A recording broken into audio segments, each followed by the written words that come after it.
Vera, Consort. It's a pleasure to bring the early music instruments similar to the ones that were played back then. The first thing we did was a series of 4 gavottes. We do a lot of dances because that was one of the main functions of the musicians at the time, at all levels of society, from the royal courts who had large groups down to simple little peasant dancing groups.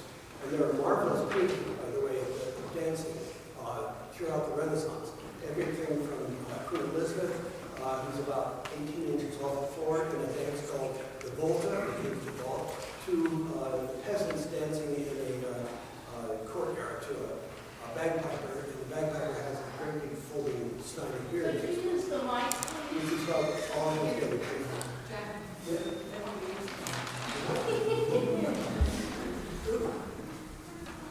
She's tall. You need to turn it off. Turn it on.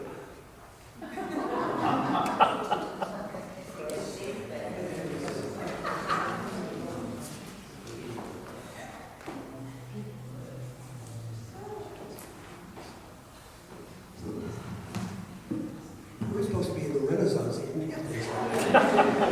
At any rate, we hope you enjoy our concert. We're going to do something now, sort of a demonstration. The recorder is a familiar musical instrument now because the kids are getting it as their first steps in music at school. And it's a wonderful first step because a 5-year-old, 6-year-old can take a recorder and in 5 minutes play a song, which is very nice, very reinforcing, as opposed to the first piano lesson where you go and it's okay for you now to bang on that thing you've been told not to touch for the last 7 years. So we have lots of recorders. We have 8 different sizes that you're going to hear. Normally, we have soprano, alto, tenor, and bass instruments. And this is one of the concepts for early music, the idea of a consort. It's like a choir. And just as a choir has soprano, alto, tenor, bass, we do too. And the blend of 4 instruments is very much typical of what we do. Now, I want to show off our recorders, and we have 8 different lengths of recorders.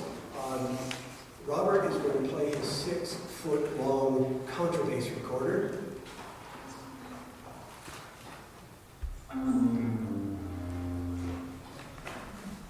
Barbara is going to do the 4-foot-long great bass recorder. Russ is going to play the 3-foot-long bass. David's going to play the 2-foot-long tenor. Vicky's going to play the 1.5-foot-long alto. Jolene's playing the 1-foot-long soprano. Jen is playing the 9-inch sopranino. And Peter's playing the Gartline front line. It's 6 inches long, and it has a wonderful name. It's in German. It's too good name to translate. Besides, if you translate, it really sounds silly because it means extremely small little flute.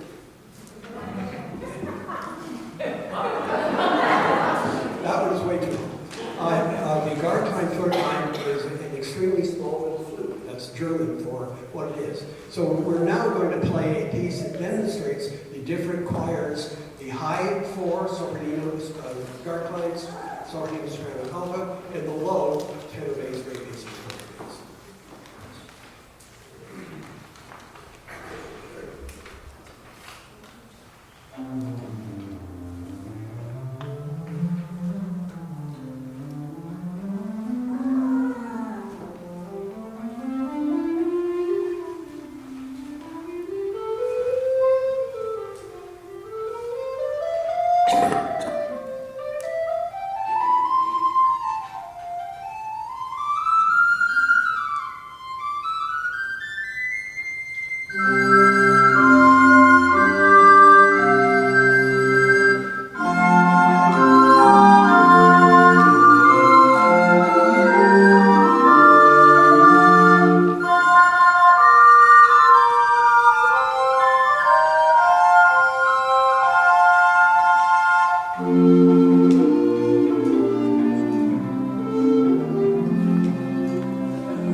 shawms, which are double reed instruments. They're the grandfathers of the oboes and bassoons and the English horns. We're going to let you hear them one by one, starting with the lowest one, which is a tenor. We'll add a low alto and an alto and a soprano. Here's the low tenor.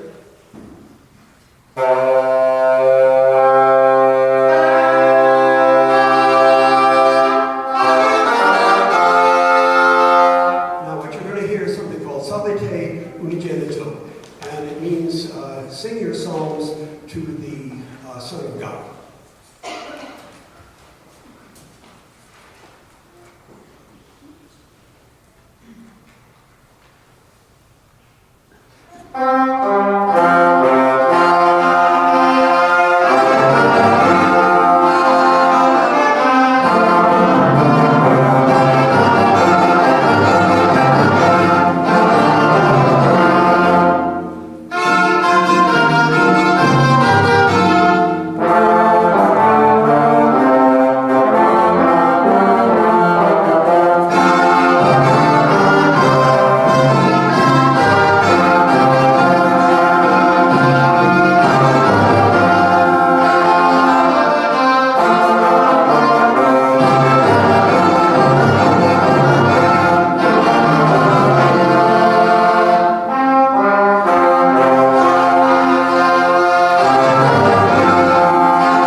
Basically, it's the song of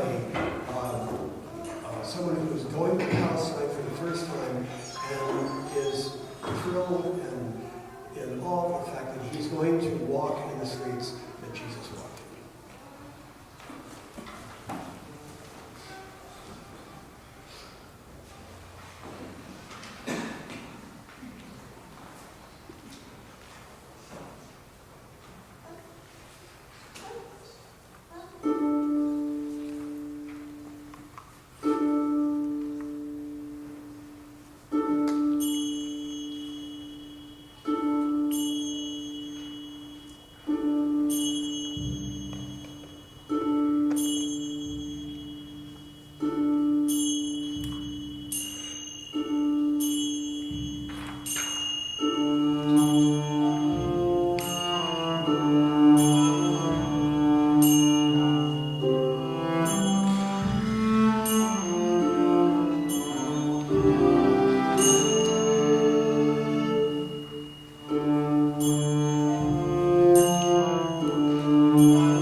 in all levels of society and throughout the ages. There's a wonderful book called Playful's The Dancing Master. And in this book there are one-line melodies and the directions of how to dance. And in the back of the book there's a nice little melody called Lady Neville's Pleasure. And it's such a lovely melody that someone in the 19th century said, well, I'm going to make a different song out of that. I'm going to make a Robin Hood song out of it. And so this fellow who subsequently wrote a play called Robin Hood invented a lovely text for this Robin Hood song.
They would write music where you would have one choir up here and one choir up there and one choir up there, and they would play together in opposition.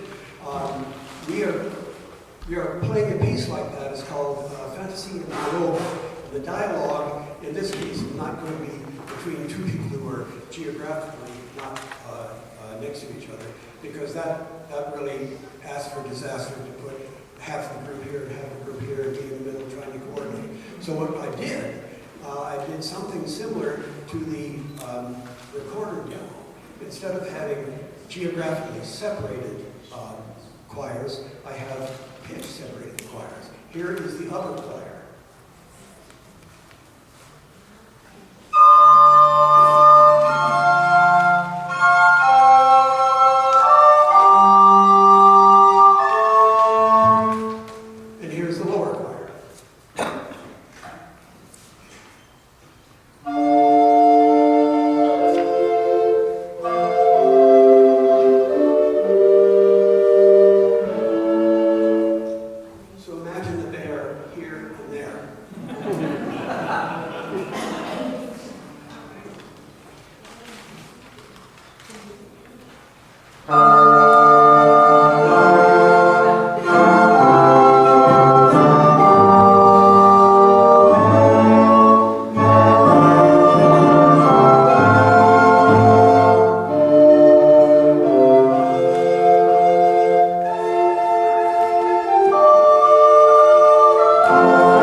next piece, we're very happy to welcome Bill with us. He's sharing his talents with us as a narrator to this 16th century story about people going to sea. He will tell the story, and we will make our musical comments. In the early years of the 16th century, all of Europe was excited by the news of the discovery of the New World. Brave sailors had sailed westward into the perilous unknown and returned with tales of new lands and strange people. Rumors of treasure and prospects of adventure captured the imagination of everyone. Ship owners and ship captains looked westward and wondered if they dared risk the uncharted waters in hope of huge profit.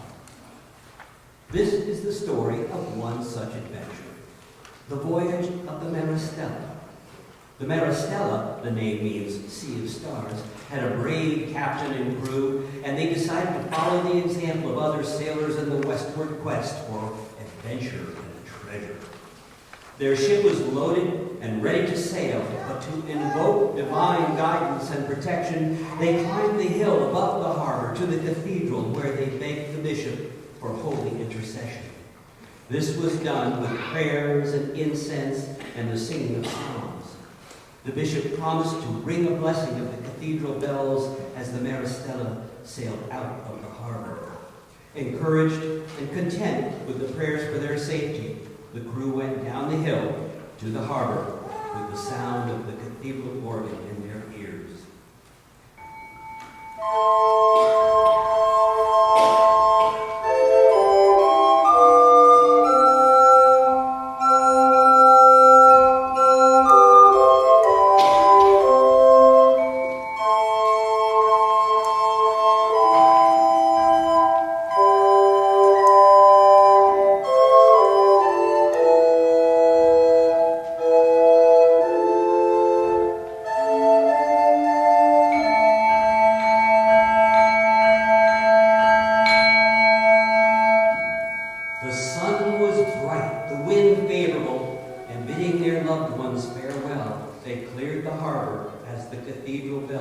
Reminded them of the bishop's blessing.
He was relieved that the seas were favorable and the wind was steady.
the weather worsened with torrential rain combining with howling wind.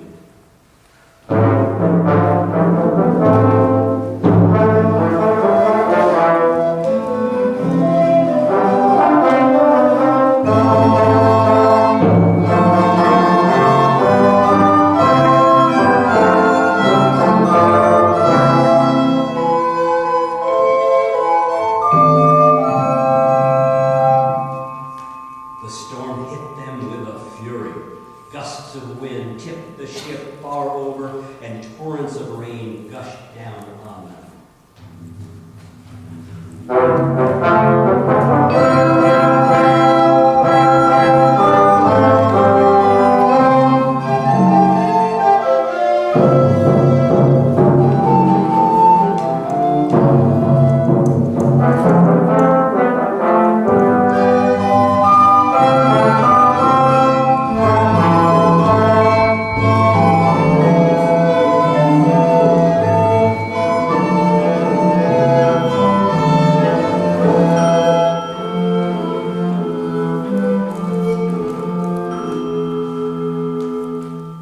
The storm abated for a while.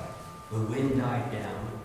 The rain tapered off, and the sea became calmer.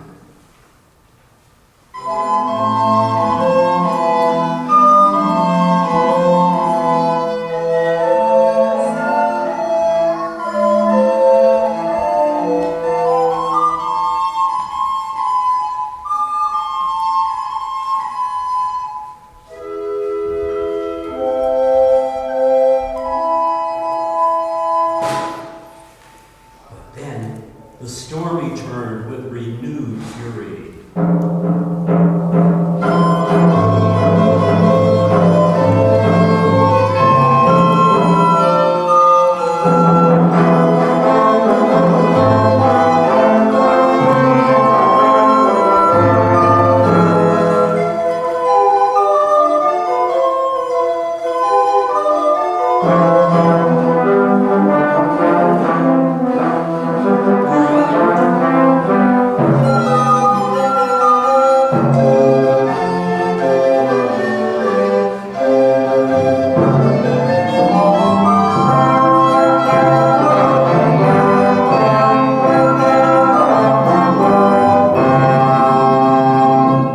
Giant waves thundered against the ship, pouring torrents of seawater into the holds.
Then the eye of the storm passed over them, and in the brief moments of calm, the crew prayed to all their gods and saints for their rescue.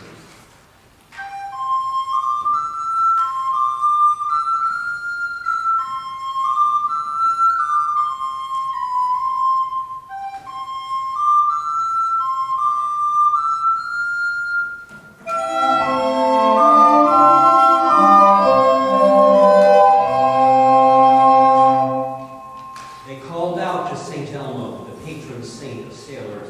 They prayed to their Holy Mother and to the Virgin of Guadalupe.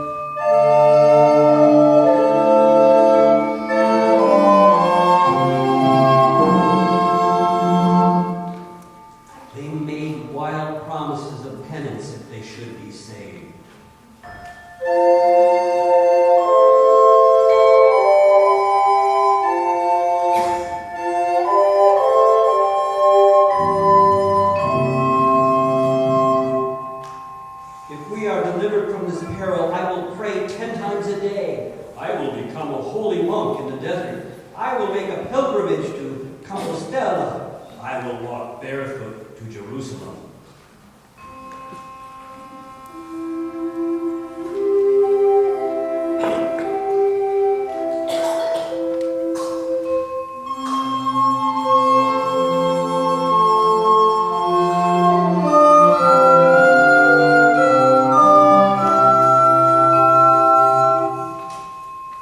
As the eye of the storm passed, the tempest renewed and returned fury upon them. The wind continued unabated, and the rain poured down in cascades upon the water-drenched ship. The pumps creaked and spewed out water from the sodden holds as waves crashed upon the doomed vessel.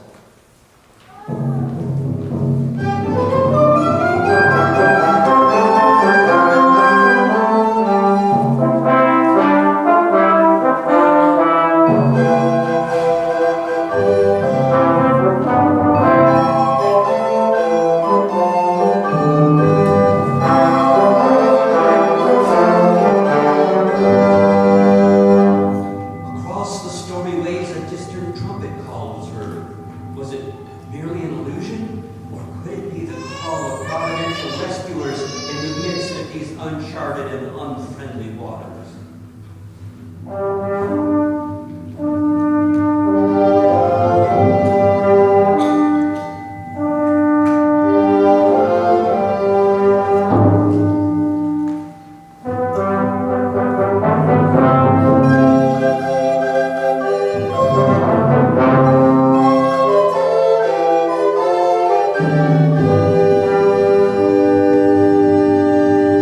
Fury of the storm continued unabated, and the Maristella was badly damaged and sinking.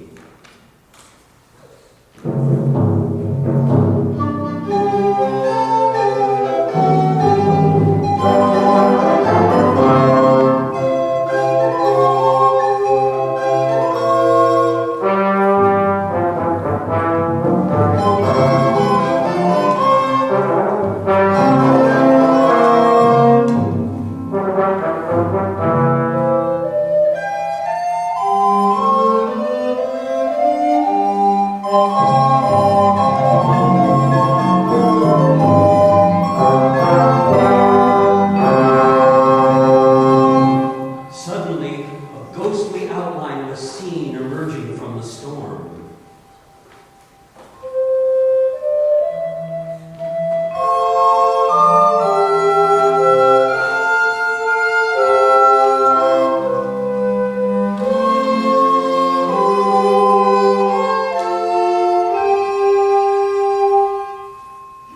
It was a ship, a miraculous intervention approaching to save the crew from their sinking vessel.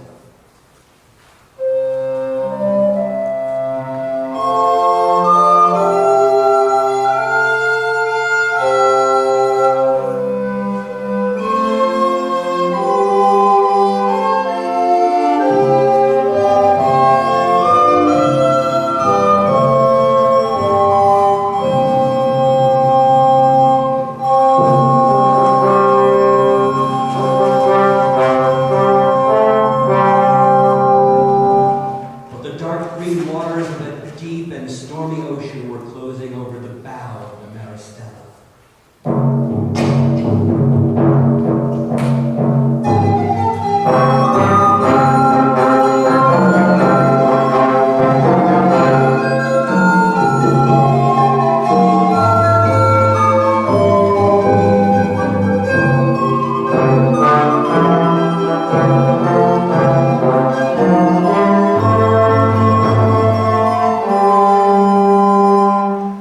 The rescuing vessel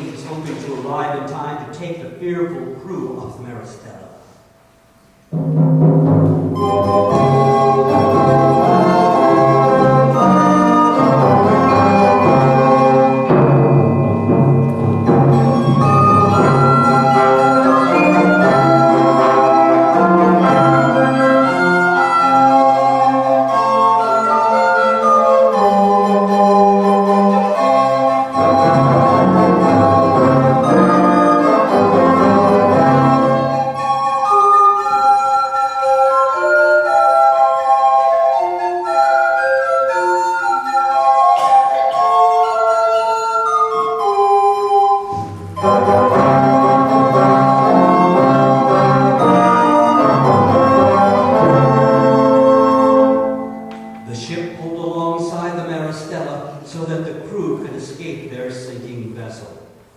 Safely aboard the rescuing ship, the crew of the Maristella helped sail out of the terrible storm that had taken their own ship.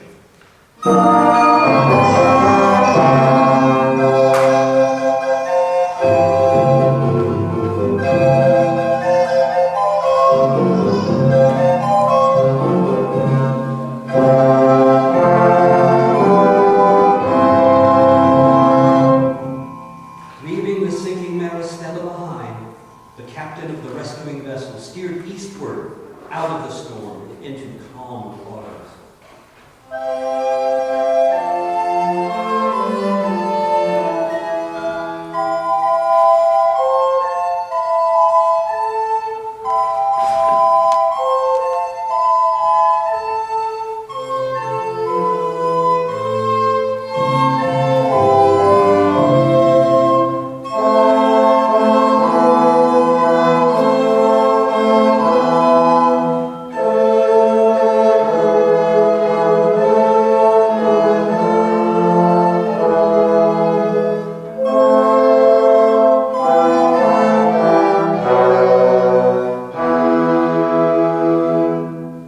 When the crew of the Maristella discovered that the destination of their rescuers was their own home port, they added their labors for a speedy and straight voyage home.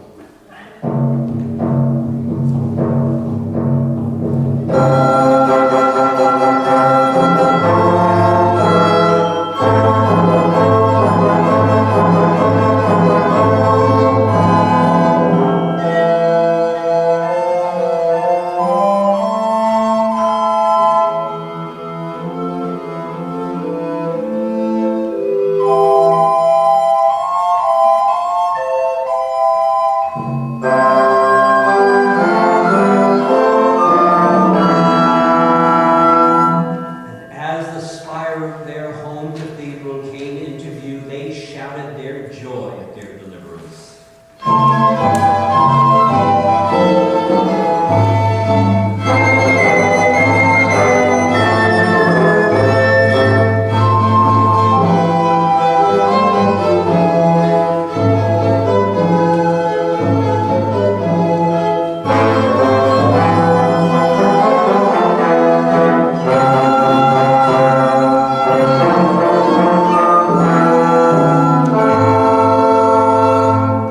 As they entered the harbor, the captain of the Maristella called out to his crew that they should sing praises of thanks and joy for their deliverance. The welcoming peal of the cathedral bells welcoming them home blended with their own song.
Going from rather old music to music that's not quite so old, this is an opera, like a Polish, Eugustina. And in this opera, there's a lovely aria about sleeping. So this is the second song I put about you about sleeping. So please don't go to sleep.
It's a sprightly song written by someone who worked at the Vatican and was a very priestly person, but wrote only secular songs. And this is a very bright song in which we will feature our buzzies, the crumhorns.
The next selection is an 18th century Scottish ballad with the earliest known version of the story going back to 1629 in Verona, Italy.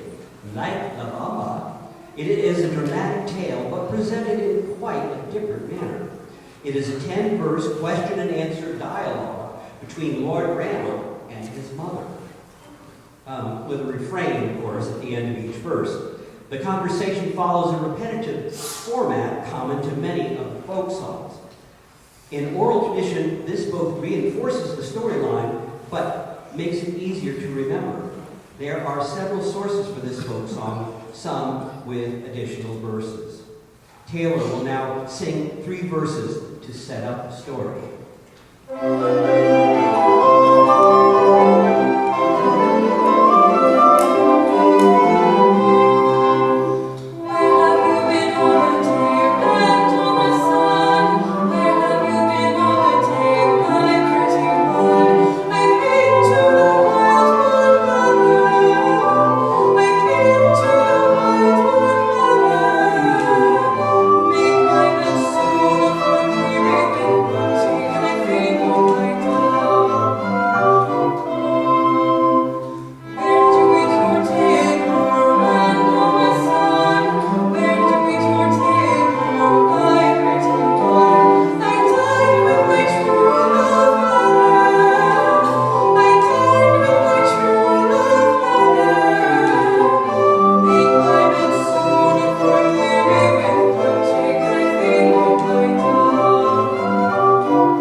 He agrees, "Oh, yes, I am poisoned."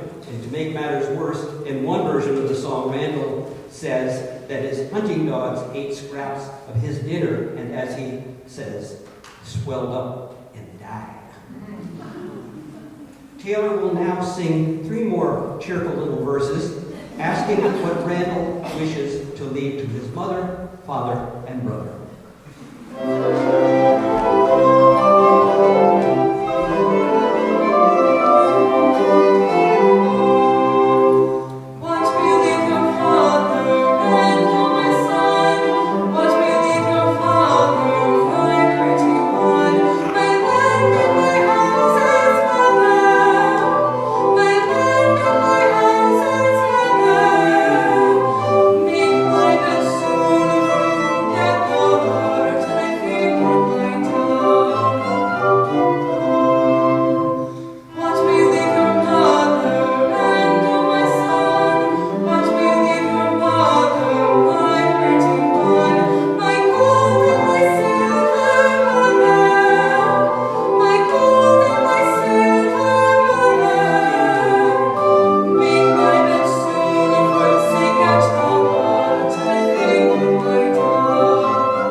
Birthday. Can I tell him which one? 86.